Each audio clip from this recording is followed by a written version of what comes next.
Everybody, welcome back to Homeschool Minnesota. My name is Dale Annan. I'm so glad to have you with us today. Today I get to have Christine Devane with me. She has written this really great book called Elephant Beach.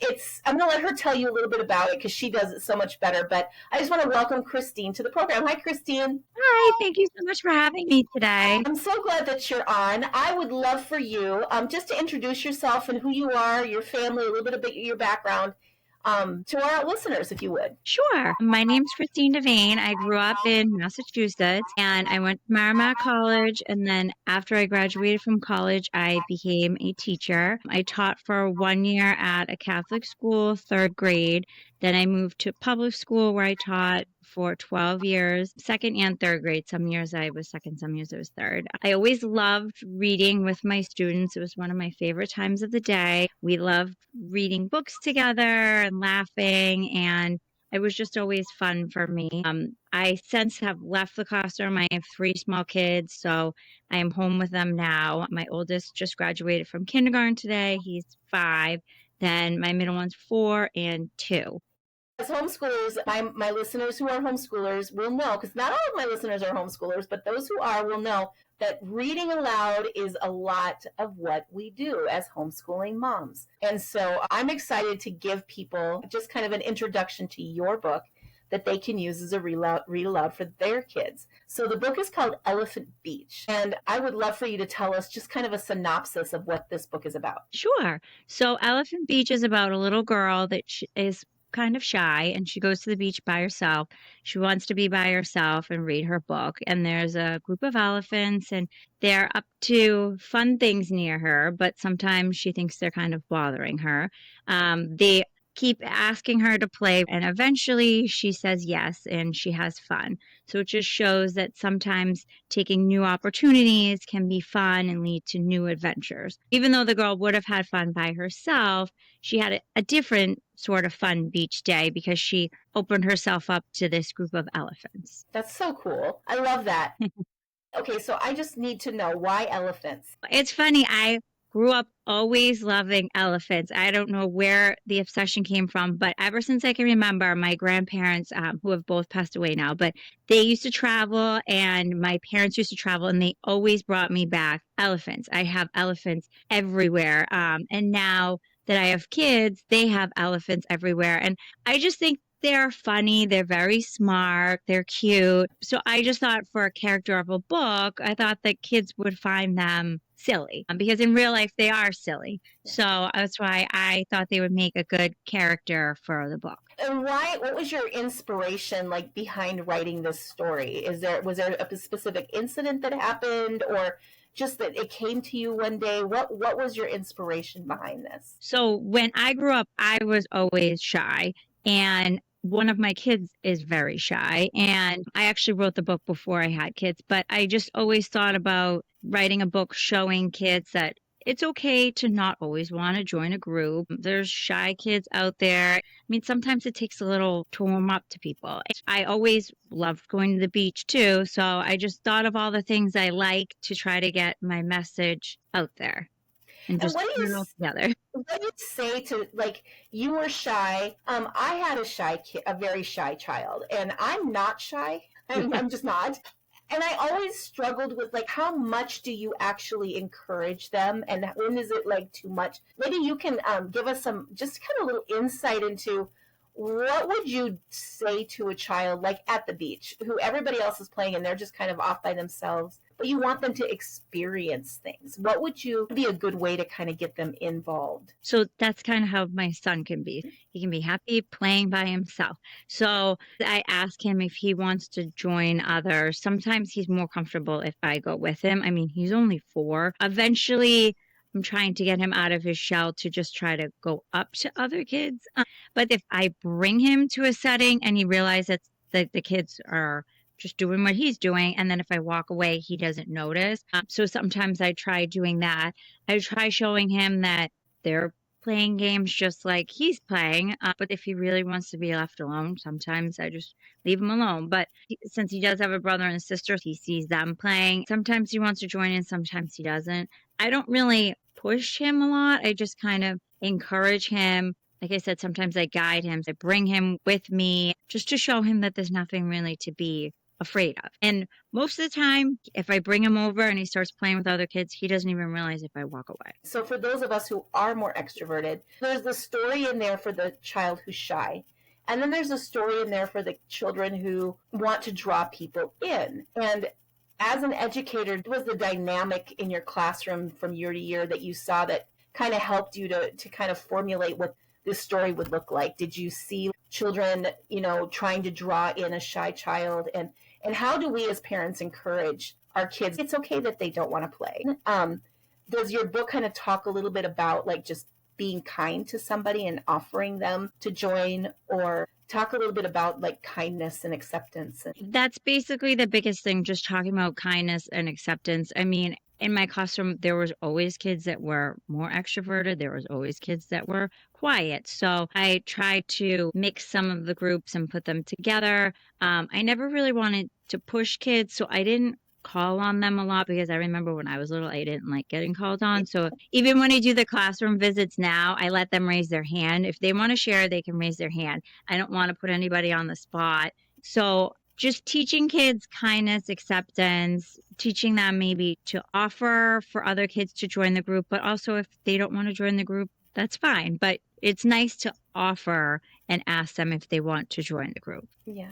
And what kind of adventures did the elephants and the little girl get up to at the beach?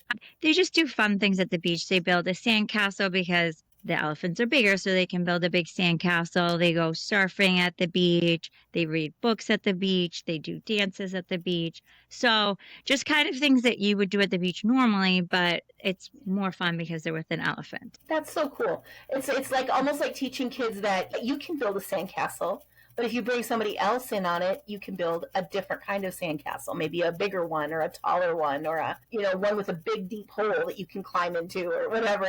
And I think that that's important for kids to learn that kind of acceptance. If you were to say what I want my book to teach kids, this is what I want them to learn, what would that be? What would be the big takeaway that you would want kids to just enjoy with that book? I would just want kids to be kind to each other and have fun together, which is basically what the little girl is doing with the elephant. So not to be afraid to make new friends and just enjoy being together, and for everybody to be nice to each other. I think the thing that I love about that topic is, children don't naturally come where they know how to interact always properly with each other. So your Right. book, it does teach them. Talk a little bit about some of the things that maybe you've seen or that you kind of incorporated into your book about that kind of behavior in your book. Well, they throw the ball and it lands near her, and they ask her to come play, and she says no. And the elephants, they leave her alone. They don't pester her and keep bothering her. And then it just so happens that the ball comes over again.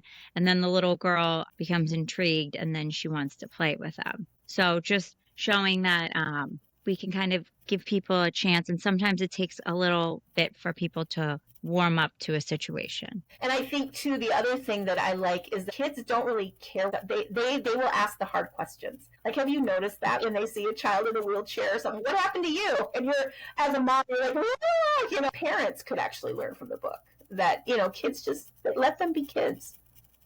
That's the thing. They're kids. I mean, they say things sometimes that you're like, what? And I mean, they're kids, so they need to learn how to interact with each other. They don't always know, so they're not always going to do the right thing. Mm-hmm. So that's why you just have to be patient with them, be reassuring with them.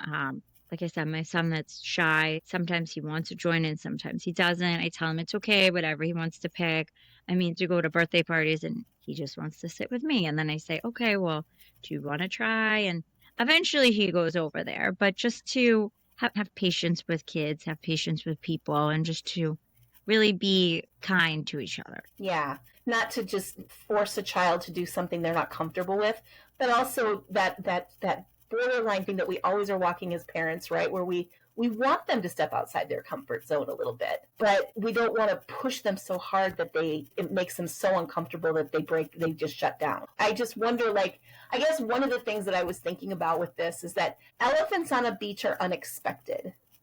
And I think it helps kids even to understand how to handle something that's very unexpected and maybe a little scary because you didn't go to the beach and expect to see elephants there. So it Yeah. could be just like your everyday life. You don't expect to go to school and see this, or homeschool co-op. If you're a homeschooler, that's what you go to homeschool co-op. And you don't expect this, or the library, or to expect the unexpected and how to react to that. Is that something that you have to deal with, like that you dealt with in your years as an educator, as a mom today? Yeah, you just kind of have to go with the flow. I mean, especially with kids, they just I sometimes they do stuff or say stuff, and I mean, you just kind of have to go with the unexpected. Have you ever had to go with the unexpected with your children in some way, or do you remember a time when you were a little girl, as a shy girl, that you had to just kind of like you were pushed beyond your comfort zone, and what was your experience with that? So I remember actually when I was little, my mom took me to dance class and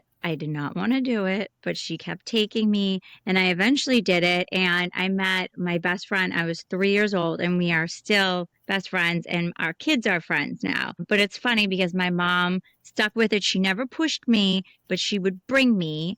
And eventually one day it just clicked and I danced and I danced all throughout my life and I loved it. But yeah, my mom was very good about she would bring me and if I didn't want to dance, it was fine. I could sit there. And then one day I just joined in. And actually that just happened with my son with soccer. So my oldest son loves soccer, jumps right on the field, is gone for the whole hour. My middle son, he wanted to sign up, but he was a little shy about it. So I bring him, I play with him in the beginning. And then when they play the game, he always said, I just want to sit. I just want to sit. Yeah. And last week, to our surprise, he jumped on the field and played the whole hour. So it's just, you never know because for almost the entire season, last week was, I think, the 7th week, almost every week he just would kick the ball around a little bit during practice and then he would just sit down. But I just kept bringing him. And then, yeah, last week he just jumped up and did it. And it's kind of the same thing with dance. I mean, I went for a lot of weeks where I just didn't want to join in. And eventually, I joined in and I liked it. And that's kind of like the book where she's by herself and eventually she joins in with them and she realizes that it's fun. Yeah. Like So being sometimes it's just taking the step to join in. Yeah. And as a parent, just offering them consistency. Like you said, your mom took you. She didn't force anything, but you went every week. You just went every week. And eventually you just got comfortable and then you made your BFF for life, you know. I have a story like that too with my best friend where I changed schools in 4th grade, which is the worst time to change schools. I gotta say, Yes. it's just the worst because everybody has already been in school together for 3 years, and now you're the new kid. But that's how I met my best friend, and we are still good friends today. You know, it's just teaching our kids that good things can happen when we just take that first step. Yes. Yeah. And I think that if she had forced me, I probably wouldn't have liked it. And same with him with the soccer. I mean, I said, okay, well, we're just going to keep going. And if you want to play, you can play. If you don't, that's fine. And so something just clicked with him. So you never know. Kids have a way of reacting the opposite that we think they're going to,